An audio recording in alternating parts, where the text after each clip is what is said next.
Satu, dua, tiga. Silakan, Pak. Ya, bismillahirrahmanirrahim. Assalamualaikum warahmatullahi wabarakatuh. Seringkali ada pertanyaan besar terkait dengan koperasi, yaitu mengapa orang bergabung mendirikan koperasi. Ya, jawabannya sangat sederhana.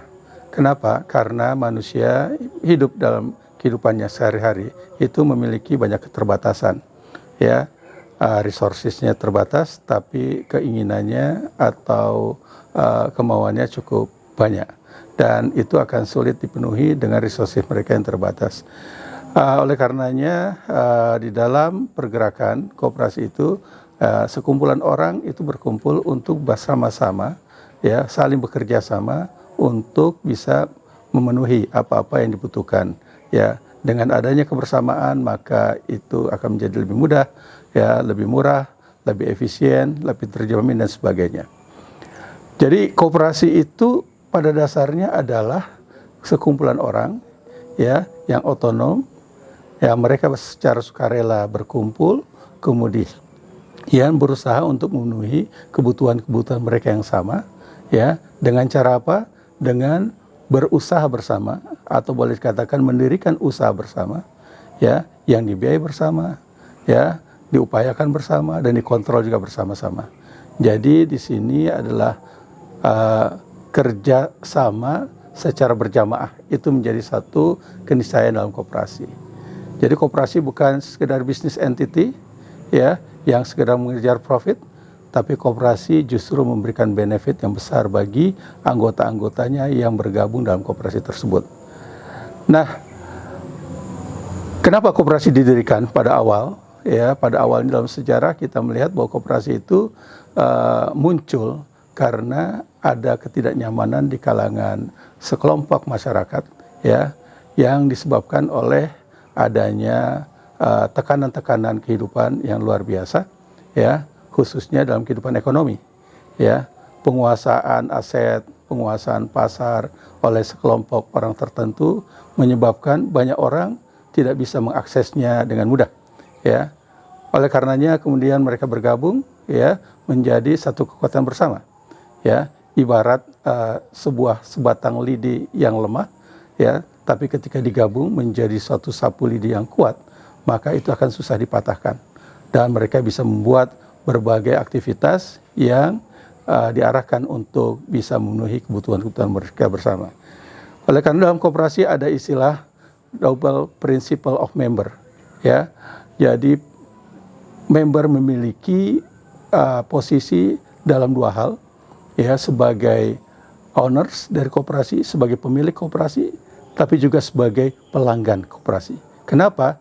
Karena upaya-upaya, usaha-usaha yang dilakukan oleh koperasi pada dasarnya adalah untuk memenuhi permintaan, kebutuhan dari para pemiliknya, yaitu anggota koperasi itu sendiri. Ini yang membedakan antara korporasi dengan korporasi. Kalau korporasi didirikan untuk melayani orang lain, tapi kalau koperasi didirikan untuk melayani diri mereka sendiri. Sehingga dari satu kebutuhan terpenuhi, meranjak pada kebutuhan yang lain, dari satu produk terpenuhi menjadi produk-produk yang lain, jasa satu dipenuhi, jasa-jasa yang lain. Sehingga pada umumnya satu koperasi yang sukses itu lebih mengarah pada suatu koperasi yang serba usaha. Karena semakin banyak permintaan dari anggota yang harus dipenuhi, maka semakin banyak pula koperasi harus bisa melayani anggota sesuai dengan permintaan-permintaan tersebut. Oleh karenanya, karena para anggota itu berkontribusi masing-masing di dalam upaya untuk memenuhi kebutuhan mereka, ya, baik secara material atau imaterial. Imaterial dalam konteks misalnya kepakaran, pemikiran, tenaga, ya, kemudian juga kompetensi yang lain, sehingga ketika digabung saling mengisi satu dengan yang lain dan memudahkan untuk mendirikan usaha-usaha yang mereka inginkan, ya.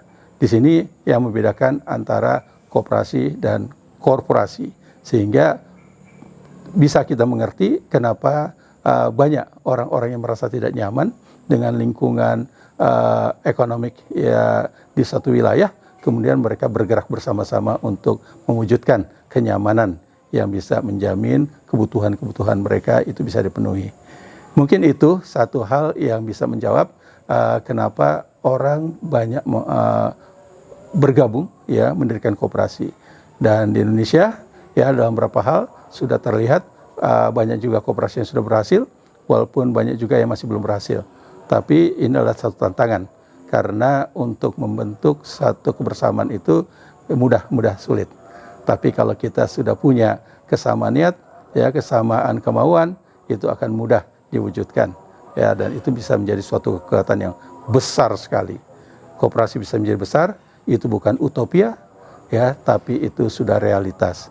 Tinggal kita coba baca apa yang ada di dunia. Terima kasih, ya mudah-mudahan bermanfaat. Assalamualaikum warahmatullahi wabarakatuh.